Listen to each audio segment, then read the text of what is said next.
a lot of focus tends to be on the first job. Yes. Right?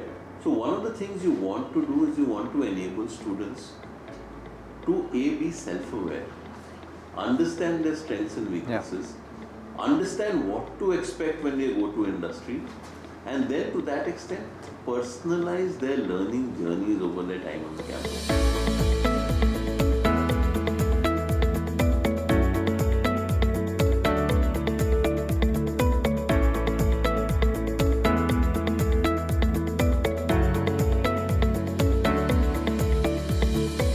I've been interacting with BITSOM's faculty, staff, students, and of course the admissions team for the past couple of years in terms of witnessing their journey, what it's like to be there and the student life on campus.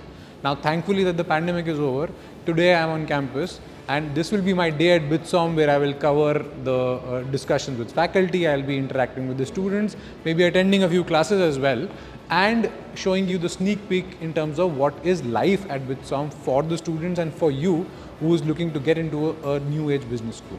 So this will be my day at BITSOM. Welcome aboard. Right now I am with the Industry Partnerships and Career Services team. They are the people basically who will make the placements happen and ensure successful career outcomes. So thank you Uday and Mandar for taking out time and speaking with the students. So let me just take it from the top. How are you guys structured and what are the career outcomes that you're envisaging for students? So what are the input metrics that are there? Thank you, Manan. Pleasure being with you this afternoon. As far as the Industry Partnerships and Career Services team is concerned, we have three different components or verticals within the team. One is the business development team, which actually works with the clients in terms of engaging with them, in terms of getting them to the campus, in terms of evaluating the opportunities that are present at the various organizations.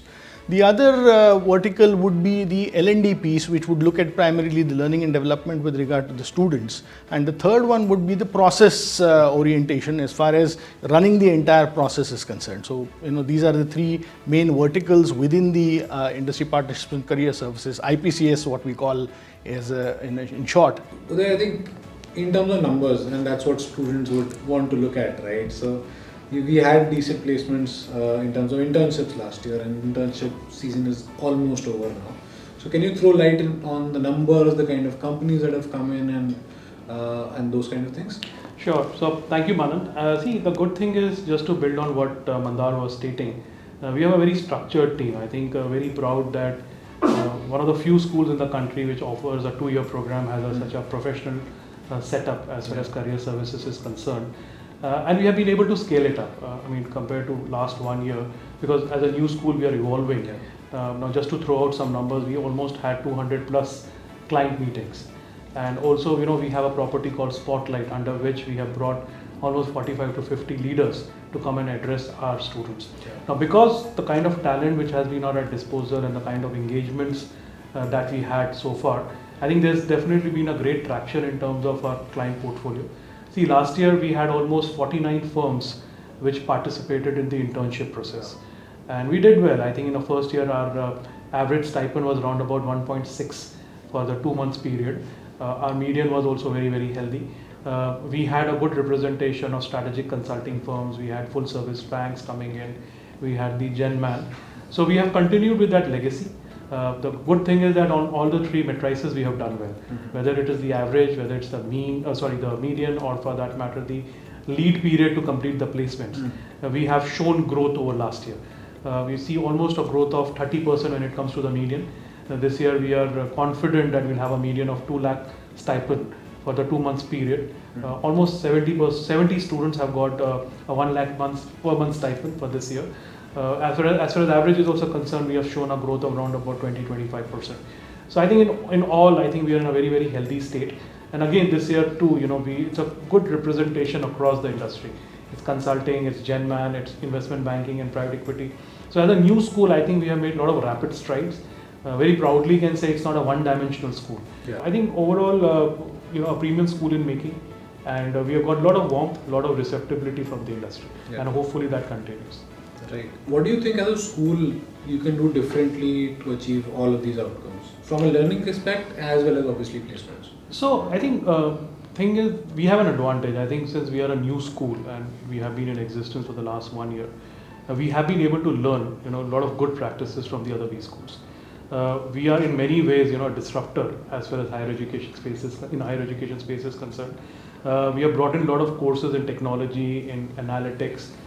In fact, technology is the underpinning of all the management courses that we are delivering. We have been saying from day one that we will prepare talent which is good for business, for technology, and also we have brought courses in liberal arts and humanity, which is pretty much differentiated from other B schools. So we are also preparing talent who will be good for the society. So I think a lot of factors have been brought in where we provide education through international faculty. We are the most highly integrated school with the industry. We get practitioners into our classrooms, along with internships, because we are a 2-year program. We have the part of the curriculum where the internship resides. We also have something called corporate life projects, where a student can work on an assignment for a period of 4 to 5 months. Either it can be bundled with the internship or it can be separately done with a different firm. But the idea is that student gets a lot of opportunities to apply their classroom learning to the industry setup. We also have social life projects. Idea is again to create students who are highly conscious about their responsibility towards the society. We want to create good corporate citizens. So I think overall all the bases are getting covered, whether it is the academic learning or whether it's outside the classroom learning. Sounds good.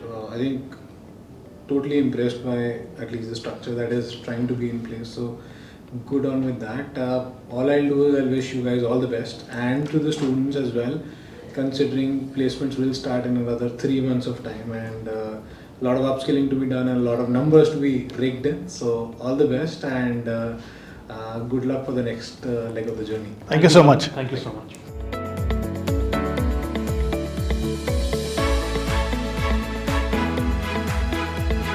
Thank you, Dr. Pranjali, for taking out time and speaking with us. So, you've had an illustrious career so far. So, what made you choose to work at Bitsum in the first place? Yeah, so usually when I do work with academic institutes, usually it's a short duration, half a day, couple of hours kind of overview course. But here, they wanted me to do a much more extensive coverage of all the topics and go in depth. And I felt that's the need of the hour, and nobody is really doing justice to these topics. So that's what interested me. Right. And these topics are, usually from the norm which is happening in these schools with financial management, economics, etc. Right. These are MS Office, etc. skills that we actually use at the workplace. Yeah. So could you tell me a bit more about how you actually structure these courses and what do they usually entail? Sure. So here, as well as in most institutes of similar stature, typically Excel will be covered, and all other topics are assumed to be miraculously known to everyone. Yeah. Because everyone is using it, everyone has a false sense of knowledge that I know because my job is getting done. Yeah. I'm not denying that the job is getting done, it's getting done. The problem is which method, which process are you using? And because everyone is having a false sense of knowledge that my job is getting done, so I must be knowing it. That is the misnomer. So yes, the end result is getting achieved, but there are so many ways to reach the end point. And you have found one method, and you are conveniently assuming that my method is the only and the best. That is statistically impossible. So, because it is under the radar, nobody tries to optimize that part. And every day, not just during college, when you go on job, lifelong, you're going to spend 3-4 hours working on Word, Excel, PowerPoint, Outlook, OneNote, Teams, whatever. Now, those 3-4 hours are completely unoptimized. And the entire world is striving to optimize. And half of our life is suboptimal. That's the irony of the whole global scene. Thank you for taking out time again and speaking with us, sir. And I'm looking forward to more interactions, and all the best for the rest of the cohort and the season ahead. Thanks for having me. I am also looking forward to how the students actually apply the knowledge, because from what I am doing, I know it's a life-changing experience. So I want their life to be changed, and I'll be happy to see that.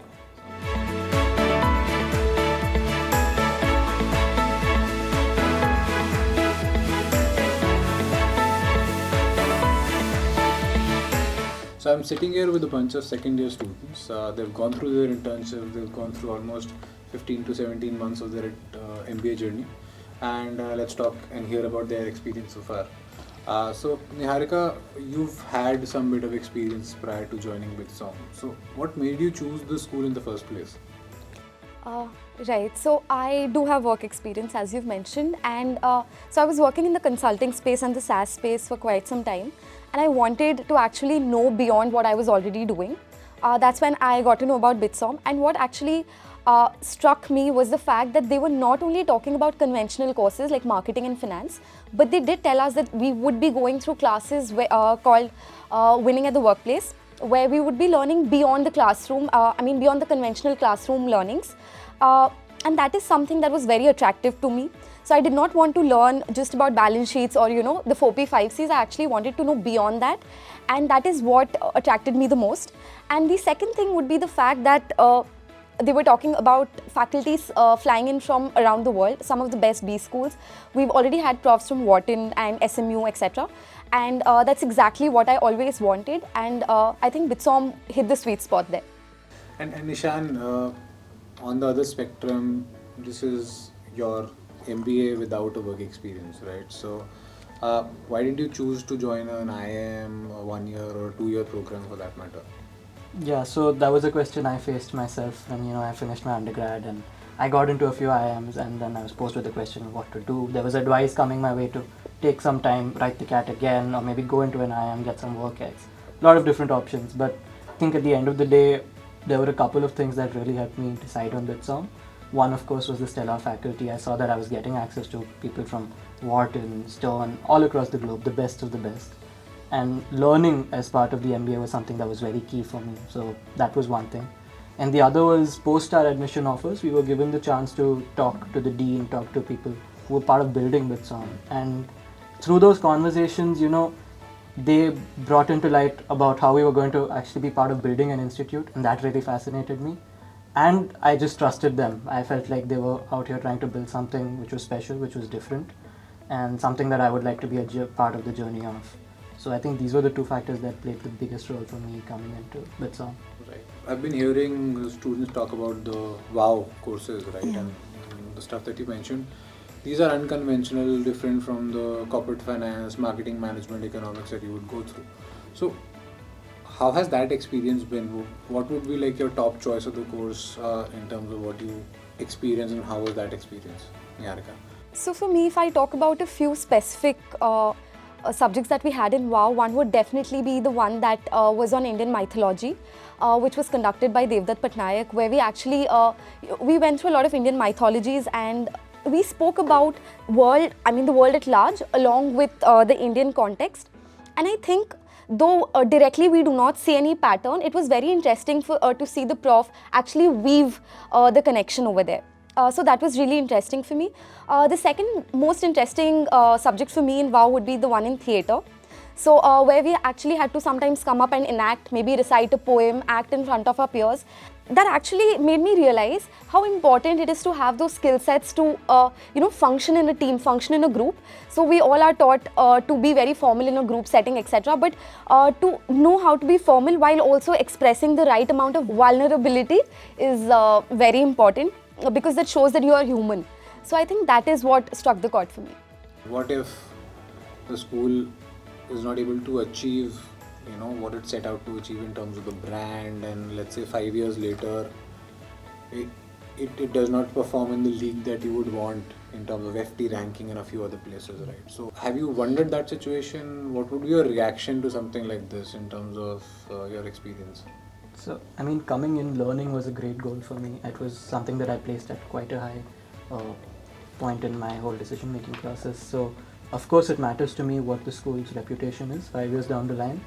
But I honestly feel that given that the learning is stellar, the chances of that happening, even like you said, hypothetically happening, if you take away something from here, it should be more than just the brand name. It should be about the learning, about the connections you form, both with your peers, with profs. So I think that's really good, and no one can take that away from you, regardless of whether a brand name exists 5 years later or not.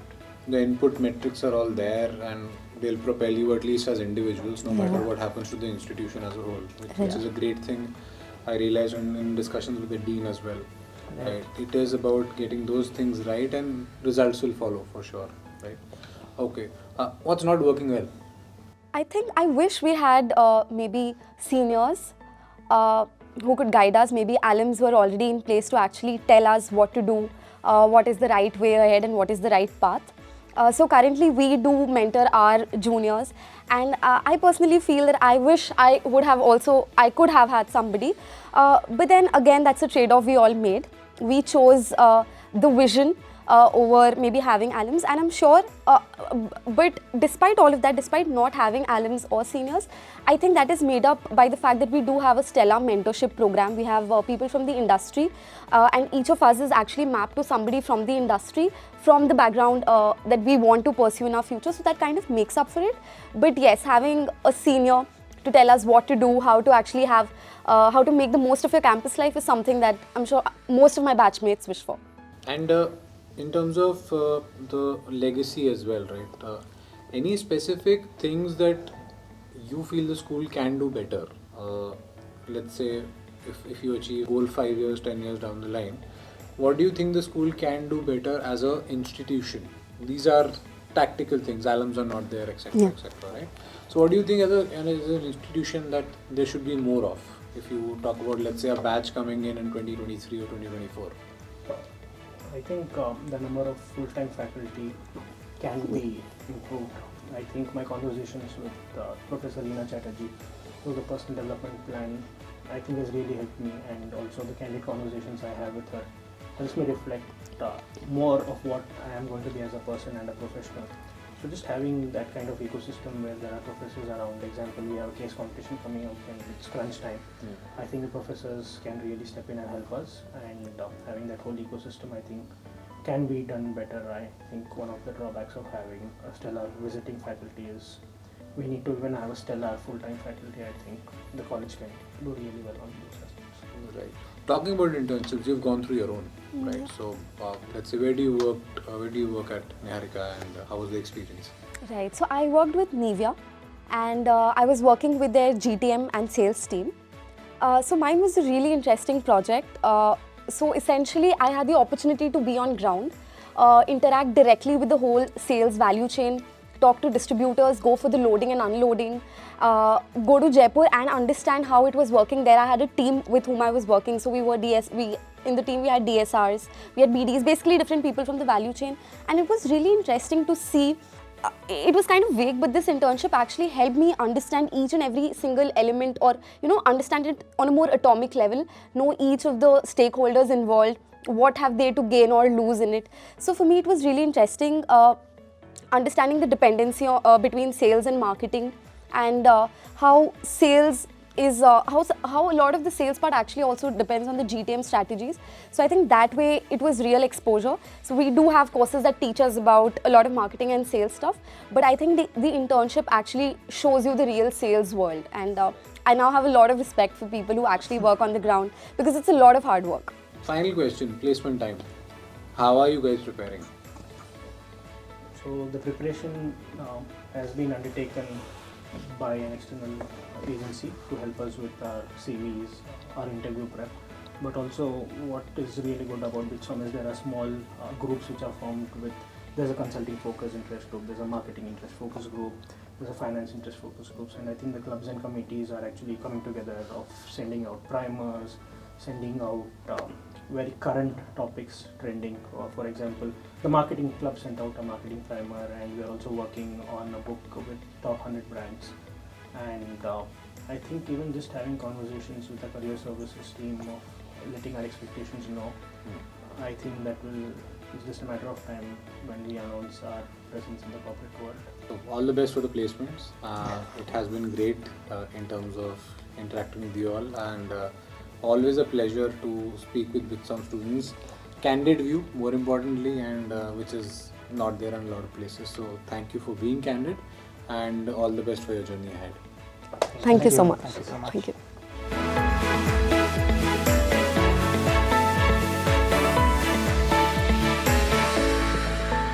So now I am with a couple of first year students and a second year student. So the co-founding class and the founding class, you guys decide which class is which.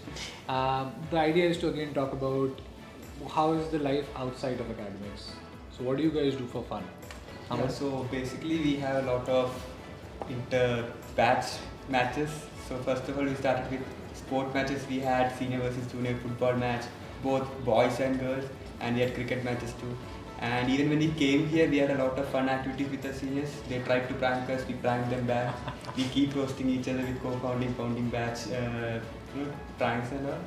So we also have other cultural activities. So the next week we have Halloween, and we have a lot of parties planned. And on top of that, ECC and different clubs are also trying to prank juniors, seniors, etc.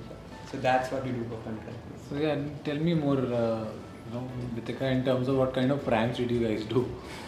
So yeah, so when the juniors came in the first week, we told them that there's a very serious mentorship program that is being started by the big consulting firms, and you have to make a video interview. And in that video bit, we kept a series of questions, and in between there was this one question where they had to answer one thing that makes them unique, and they had to do it while doing a physical activity, probably juggling, dancing, gymming. And the plan was to collect all the videos, just capture that bit and play it for them when their talent night would happen. So we did that. And yeah, whenever we have our club meetings and everything, it often happens that we enter into the room with a very, very serious kind of face, that we've heard that as a batch you guys are not very serious, what are you guys doing? And then in a while we tell them that no, it's chill, we're just joking. Yeah, right. And so aside that, what kind of clubs there are for social clubs, as you would call them? So what are those clubs, Dhruv? Yeah. So for the social clubs, we have a sustainability club that is very, very active in the college. So as part of the curriculum, we have a social life project that everyone has to take during the 2 year. So in association with the SSIC, every student does take a sustainability club. And then other than the social clubs, we have many more academic clubs like the marketing club, finance club, we have consulting club, the operations club and all of those things. And we also have other fun activities like the sports club, the dance club, the music club, the book writers club and all those things. So it's a mixed batch of people because the students here are a diverse, like from across everything, and they have interests across the field. So I think it caters to everyone over here. Right. And what kind of mentorship happens between the second years and first years? What kind of specific initiatives you guys took? When the whole summer placement process happened, because we've been through it, we just wanted to be with them in every step of the way. So we decided that individually as clubs, we did events where we shared our experience. We tell them that how we went about, what was our plan, how was our schedule like. We shared the transcripts of our interviews with them. Then we took their mock interviews. So marketing club took the initiative of doing the mock interviews of people who are interested in, who are standing up for the roles for the marketing. So all of these initiatives are taken. Yeah. At the very first week when the summer placement dates were announced, so we sat down with the seniors to get our resumes verified. We had some behavioral questions in check sessions, and then we had some mock group discussions, we had mock personal interviews. So all in all, people who have been in that field, who have experienced that, were guiding the people who want to get into the particular industry. So that was really good. Yeah, you were talking about clubs. The introduction to each club was also a fun thing. Okay. So the book club came and split it into groups. So they split into 5 members, and they told that you have to create a story. So the first member started with a sentence, and the others had to carry on. Okay. So the marketing club also had different activities, like they gave bizarre products and told to sell it. So the introduction to clubs was also very interactive and fun. Yeah. What kind of products? So we had Patanjali cigarettes and friction, like wet tires and all. So it was fun and also very thought-provoking too. Right. But outside of academics in general, what do you guys do for fun on a day-to-day basis, if at all you get time for that? Yeah, so I think, like you said, getting time out of it is very difficult because we have a block teaching method. So one course after the other we do, so it becomes really stressful. But yeah, so along with the ECC, I think the fact that we all live together in one building, a lot of us take initiatives that, we are doing this fun activity in our apartment. Will you all join us? We'll do some themed party. Sometimes, even like in Diwali, we gathered up together to do puja together. So all of these things happen. Yeah. Right. And what about sports and other? Because since it's Yeah. not a campus, Yeah. so how do you or how does the college make up for it? So the apartment where we all stay, there's a turf very close to the apartment, like it's a 2-minute walk and all. So the college has tie-ups with the turf so that the students can go and play at whenever, like whatever time they want. Like you can play football over there, you can play cricket over there, and like there are also gyms and other clubs that are within the society. So we have squash in that, we have badminton, and we have obviously gym and swimming pools. So like I have been working for a few years now, and coming back to studying was a very big change for me. Like getting back and sitting into class, learning concepts was something that I found challenging at first, but eventually as the term went across, so we just figured out how to manage subjects along with doing extracurricular activities and all these things. Right. And what about you, Tika? So, as a founding batch, I think because everything is being set up as we go along, so we have to be on our toes completely. I mean, we have to be prepared that the timetable can change anytime, the event scheduling can change anytime. So, while on one hand it has taught us that how to be just very prepared for any kind of certainty, or like the way we call in Bitsom, to be prepared for the VUCA world. In the same way, sometimes it can be a little bit difficult to manage with the whole schedule. So I think this is something that as the batches will come, will get streamlined and better. Right. And if there is one thing that you would want the school to do differently, what would that be? I think a lot of things will change or become better when everything is in the same physical space. Right now, the residential part is a little away from the campus part, and then even for like sports, you have to go to the turf. So when it will all come together in one place, like they are planning to build in Kalyan, a lot of things will become more smooth. Right. And what is the agility from a faculty or actually your administration standpoint in terms of your suggestions? Be it about even the housing conditions to how the sports facilities are, how the student life is, etc. Are they accepting it? Are they changing course as you go along? Yeah, so this is something that happens to every course. Like during the course, like we have a 2-week block teaching method over here. So, and between the classes, like usually now we're going through an Office 365 course, that's a WOW course. So in that course, the professor after every class asks for suggestions and ways on how the students feel that the class can be made better. And the changes are incorporated the very next year. And this happens throughout every subject, be it the core or the WOW. So for the core, the feedbacks are taken regularly. Like as some seniors had some feedbacks last year, what they had given, that was implemented on our batch. So the suggestions that was given have been actually taken up very seriously by the admin. Apart from the courses, to talking about the other stuff, so we are actually encouraged to give suggestions. So if we talk about one of the suggestions was, there was food getting wasted. So someone suggested let us put up a board where we mentioned that this much food was wasted. So it was promptly accepted and the board was set up. And each suggestion is in a streamlined manner, so we have different teams who cater to different suggestions. So if we have some difficulties in our housing, we could directly go to our operations team and mention our problems, and they would promptly just try to tackle that obstruction. Okay, interesting. I just met your warden and she basically said she treats all of you like children. Yeah. So how's that experience? Again, off topic, but it should be good to talk about. She's a wonderful person. So like I have an incident, so on a term break, we had all gone back home and we have to sign an attendance sheet like we are in the campus.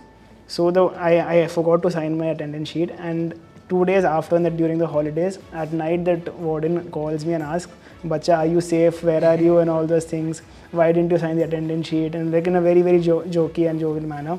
So that was something like I actually felt that yes, she cares for me. She is someone who is actually there to look after the students. That's the culture of the school. So what else have you kind of seen in terms of this type of a culture of nurturing and caring, etc. come out? So there are two things where I felt that there is a lot of importance given to how we are feeling, how what we're going through. One was the one-on-one session that happens with Dean. I think I never expected, because in my previous institutes this has never happened, that I am having such frequent interactions with the dean, and that one-on-one was like a very candid conversation of how my life has been so far, where I'm coming from, what are my plans in future. And the other is batch meet. In batch meet, they just like encourage us to vent out any kind of stress that we are going through, and they're very patient. Sometimes I think we are very aggressive when it comes to our feedback, that we are not able to manage the wow course with wow with the core course and everything, and they're very patient that yeah, we hear you, okay, we won't keep the courses on weekends and everything. So I think these two platforms are places where I feel that we are really being nurtured, and we are really being taken care of well.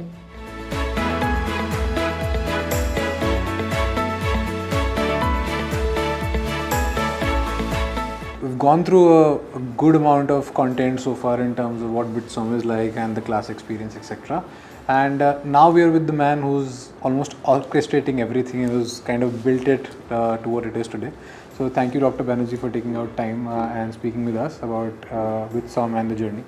And first of all, I would like to talk to you about how has it been for you specifically in the past 18 months or so, and what exactly is your role as a dean? I know people think dean is works on everything, etc., etc. But what has it been from your lens? I think if you look at any academic institute, value is created at two places. Value is created at the interface between the faculty and the student. Yeah. And value is created at the interface between the staff member and the student. Your job is to create the enabling environment to help other people to add value. Therefore, the role of a dean is to serve. It is to serve the students in terms of creating a context for them. It is to serve the other people who are adding value. So, per se, you are not the person who is adding the value, and if you can remember that and have that sense of service, I think that's one thing that helps. Personally, and this has been a philosophy now for over 7-8 years, it's something that people know. I'm a teaching dean, I teach a full load. I teach as much as any faculty member. One of the things I personally believe in is that if the head of the institute is approachable to students, then it creates a larger context and a culture. Yeah. So here, not only are our doors open and is our office open, but students know that they can come in and talk to you, and they can come in and talk to you about their interviews, about their market, about their coursework, and that environment, that enabling environment, I think is one of the things that we've created. The second is that, you talked about my role in leading this. Honestly, there have been a whole bunch of people who have got together to create this institution. Right from Mr. Birla, our Chancellor, to the enabling environment provided by BITS Pilani and his alumni, to the global visiting faculty, each of whom, and every global faculty member who comes here is a proven rockstar faculty, a proven rockstar teacher, and they're kind of coming here. So all of these things have come together, but I think what we've done along with this is this element of, I don't know whether we've spoken about the personal development program and the mentoring. Yeah. So increasingly what you see is that the modern day student is going to have 3 to 4 distinct careers over a lifetime. Yeah. A lot of focus tends to be on the first job. Yes. Right? So one of the things you want to do is you want to enable students to be self-aware, understand their strengths and weaknesses, understand what to expect when they go to industry, and then to that extent personalize their learning journeys over their time on the campus. Now, how are we doing this? We have Dr. Leena Chatterjee, who is a legendary professor from the IIM system, and she is doing a personal development program with every student. And this they do psychometrics, they come with their strengths and weaknesses, and based on that conversation, she is not only able to talk to them about what roles are suitable, what job roles, but how do you get the best of your strengths and weaknesses? What are the strengths you want to build on? Now they take that analysis, and then we have 45 corporate mentors. And now there's one-on-one mentoring with corporate mentors that they're getting. Right.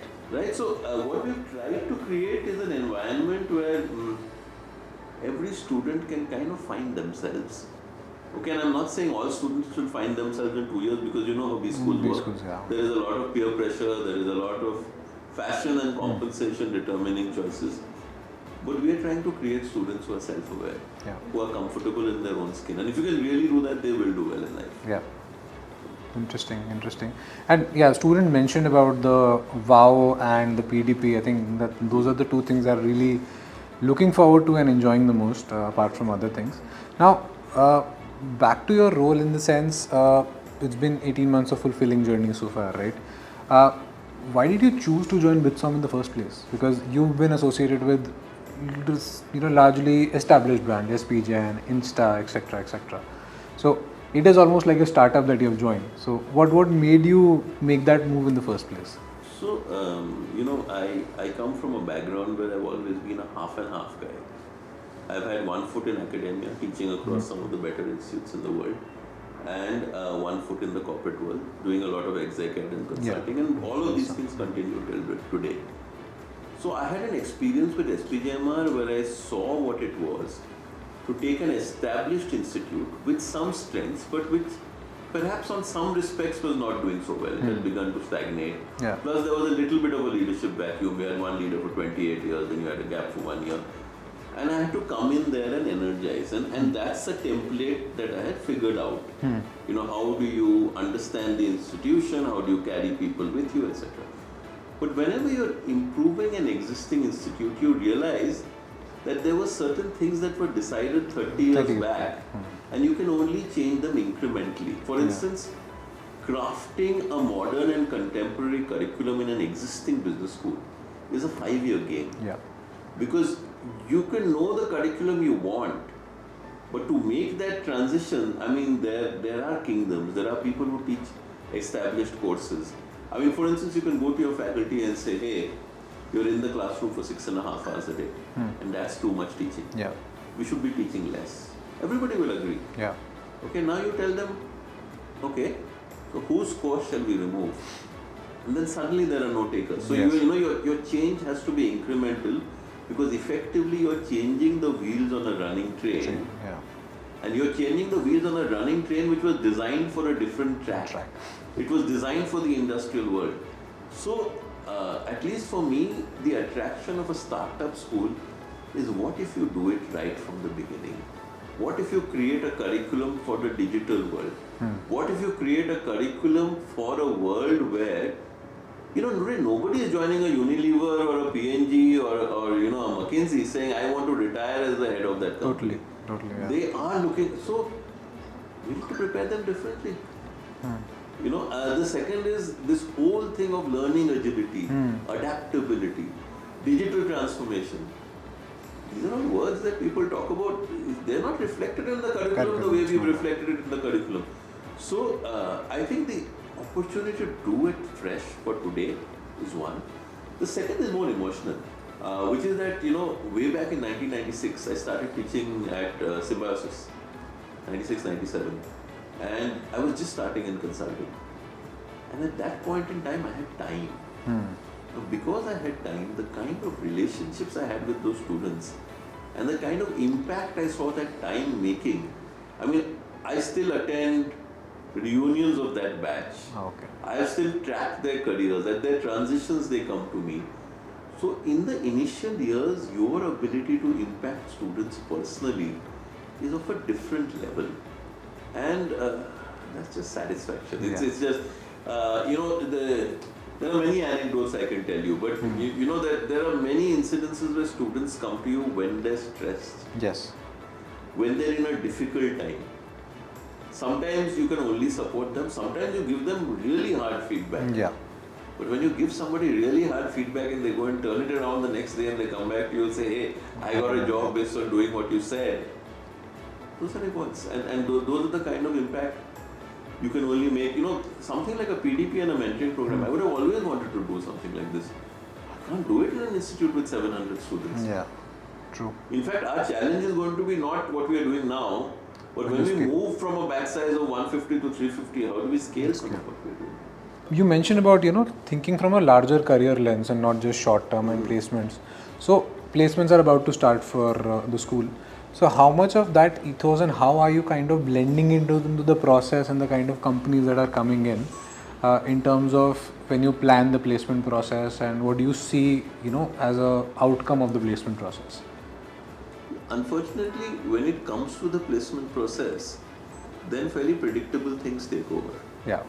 So I don't think that is what you can plan for. I think what we can plan for is something different, which is that if you have conversations with people and they're a little bit more self-aware of what their interests are and what their strengths are, then what you don't want is a whole cohort of people saying we want to work for McKinsey Bain and Yes. BCG. Yes. Because then you have to explain to people that look, consulting is a particular kind of job. Yeah. It's for somebody who likes conceptual variety. It's for somebody who's willing to put in long hours and be on the road for so many days in a month. And there are alternative jobs and alternative paths. And if you just help people become secure enough to chart paths which are better for themselves, then you will find that the fit is a little bit better. Yeah. Right? Because, and I think that is what this achieves. It will not change the fact that people will look up to consulting jobs Yes. or product management or investment banking. I mean, those flavors adapt, but they are very, very compensation driven. Yes. But even to understand that, look, if you're somebody who is, for instance, if you want to do marketing, be clear that you should look forward to 2 to 3 years in sales. Yes. And what does that imply? Yeah. So giving people that kind of information, having those kind of, and some of it I think the mentors do very well. That when you've done your strengths and weaknesses, you have a job profile, and you talk to an industry guy who's been there for 25 years, he's going to give you reality. Yeah. And I think over a period, what you're getting is you're grounding the students a little bit more. They're going through processes where they're just that bit more comfortable in their own skin. Yeah. And that reflects, because when you're in an interview and says, tell me something about yourself and your strengths and weaknesses, most people are trying to manufacture a politically correct weakness in an interview. People can actually talk based on introspection. Yeah. I'll give you a small example of something we are doing. Last year, we did a course on learning agility. And at the end of that course, we did a little bit on habit change. And I spoke about habit change. And the assignment was students gave a plan for habit change. The students wrote back to me in the feedback saying that, it's not enough to do a plan for habit change. You should actually do it. So this year we've changed the course. So the course is going to run for 3 months because they're giving me a habit change plan. And implement And I will work with it. Now think about a student who by the time they finish an MBA knows how to identify and change the habit. It takes most people 10 years post MBA to come anywhere near learning that, right? True. So you are able, and how are you able to do this? Because at the end of the day, if I want to change curriculum, there are 2 or 3 people who are involved in that change. Yeah. Well, otherwise there are 15 people and 2 committees. So that's the difference. Interesting. And from a placement perspective, right, people will take decisions based on information and they'll know what consulting is like versus doing it just because my friend is, or it looks good on paper that I'm part of an MBB.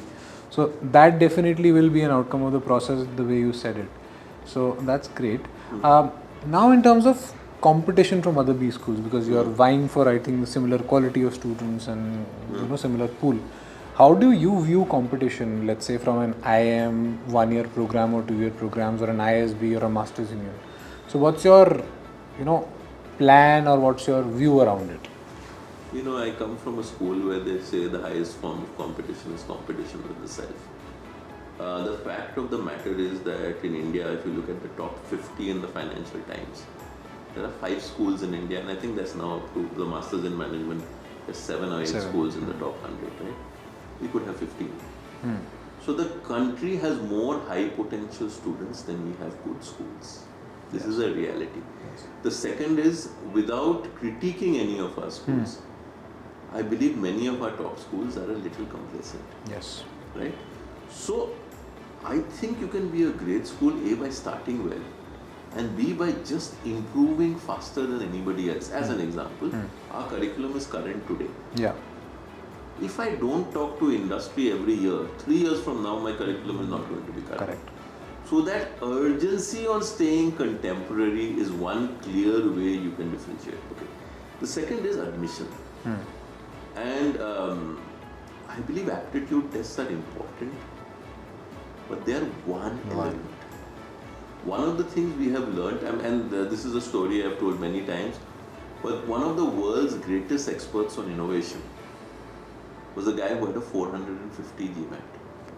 There was some B school abroad who saw the potential beyond one aptitude test. This is not saying that aptitude test is not important, but we need to be looking at the whole human being. Again, without naming institutions, there are institutions where the interview is about asking you calculus problems, right? Well, largely then, I'm interviewing you to see what you don't know. Yeah. We are interviewing you to see what you know. It is a 50-minute interview. And if you say you're a footballer, I will talk to you about what you learned in football. Correct. With the hypothesis being that if you excel in any dimension you are passionate about, and you can articulate what it takes to excel in that dimension, that is a better preparation for leadership and management than necessarily academic prowess. Correct. Look at your own experience of ISB. Yeah. Or if I look at my experience on IMCAL, without stereotyping this, it's very rare that the best corporate leaders come from the top 5% of the class. Totally. It is the people somewhere in the middle. Yes. Right? They had better attitude to the softer things. They were that much more willing to learn. Because often being the academic top means you're good at doing what the system expects you to do. The real test of leadership is what you do when there is no system to tell you what to do. And you have to follow your own process and take decisions based on your own conviction and judgment. Yeah. And your ability to work with other people. So, I think the business school template has got stuck. Yeah. There is a room for genuine innovation. There is a room for fresh thinking. And thirdly, there is a room for real industry integration. What do I mean? I think the average business school has often gone to industry with what I will call a menu card. Yeah. And that menu card is I want internship, I want placement, I want visiting faculty, tell me what you buy. Well, if you actually go and have an account approach where you're talking to industry saying what are the challenges you're facing, what are the issues you're looking at which you're not getting time to address because you're focused on the next 1 or 2 years. That's where my research is going to come from.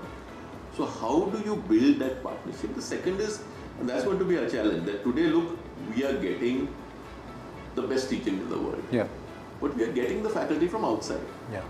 Slowly we will build up our own core and we will have to develop our own faculty to deliver at the best level as these faculty from Wharton and Kellogg that are coming. So that process, I think, is the next process. But the larger part of the vision is, I think, build a business school where you're researching about issues that business leaders actually care about. Yeah. Too much research that happens in academic institutions is done by the academics for the academics to be read by the academics. And that beyond the point is not the way you build great institutions. You touched upon certain challenges that are there. What do you think is not going well, candidly, in terms of if you have to pick one? When you say going well, you want to say everything can improve. Yeah. When you want to say everything can improve, the challenge that you face in a new school is simply this: that when we go and present BITSOM to corporates, right? The corporate is saying, okay, you're going to be a great school. Okay, we love your curriculum, we love your processes, everybody is happy. If I look at the confidence that BITSOM is going to be one of the next big things, even in corporate India, it's high. Yeah. Then the question is, we want you to partner and recruit our students. This is sure, but we have a 3-year process. Fortunately, we are at the scale where we only need 70 to 80 good companies to come and recruit our students. Right? As we scale up to 300 and 400, we will need to really accelerate our corporate partnerships even more. Having said that, today, look, today an A.T. Kearney, an Arthur D. Little, a Bain, a BCG, and now a McKinsey are partnered with the BITSOM. Yeah. So tell me which 2-year-old school in the country has achieved that? I don't see that as a... And here, I think the fact that we are a new school but not a new school helps. Yeah. The fact that we are a part of BITS Pilani and there are 55,000 BITS Pilani alums, and so many of those alums are rooting for us, they are our mentors, they are on our admission committee, all of that has made a difference. True, totally. So, if I talk about the vision now, as a closing remark, 5 years and 10 years down the line, what is that one thing that you'll be absolutely satisfied with, that yes, we have achieved this at 5 years, and this is what I want to achieve at 10 years. Tangible. You know, we'll be eligible for Financial Times ranking after we get an ASCSB or an EQUIS accreditation. So that is unlikely to happen before 2020, 2022, 4-year process, 26 or 27. We should enter the Financial Times top 100. In the year we are eligible, we should enter the Financial Times top 100. That would be one. The second would be largely that if you are a student who values learning and self-development and contemporary curriculum as much as you value the market outcomes, then we will become the preferred one. So for a student who's saying, yes, I want a good job, but I also want a great learning experience and I want to know myself better at the end of the program, we want to be the B school of choice. You know, I've always insisted on this. I don't think there is a best B school for everybody. Yeah. In that sense, rankings are misleading. Yeah. Different B schools have different pressures and different ethos. So there is a B school for you. If you are the reflective kind who says learning matters to me, curiosity matters to me, the ability to craft my own path matters to me, that would be one. The second dimension, and this is part of the BITS Pilani legacy, 6 years from now, we should have created 20 startups, 20 serious startups from our alumni base. It doesn't matter if they don't create the startup immediately, but even down the line, because what we've discovered happens with MBAs is they want to do entrepreneurship. They want to finish their own and do the entrepreneurship. So it may happen 2 to 3 years down the line. We are doing stuff around it because one of the things we have realized is that if you can get a VC or an angel, and if you have a serious startup idea, if they're willing to put in 1 crore, they can buy out your loan. Yeah. And the moment you buy out the loan, then a lot of the risk aversion kind of goes away. But you do want your students to be job creators ultimately. So if there's a certain proportion of entrepreneurs that you create, and BITS Pilani itself has got this ethos. Yes. And they benefit because our students, by the way, can go through the BITS Pilani incubation. Okay. So they have access to all of it. interesting. Okay, great. Thank you so much, sir, for taking out time and sharing your thoughts. I really like the fact that you're focusing a lot more on the input metrics, and the journey itself will take care of the destination and the ethos itself. So really love the approach, and it has been great, interacting with all the students. All the best for the journey ahead, and keep shining. Thank you. All the best for your journey. I think you're doing great service to the community. So wish you all the best. Thank you. Thank you. Thank you. Thank you.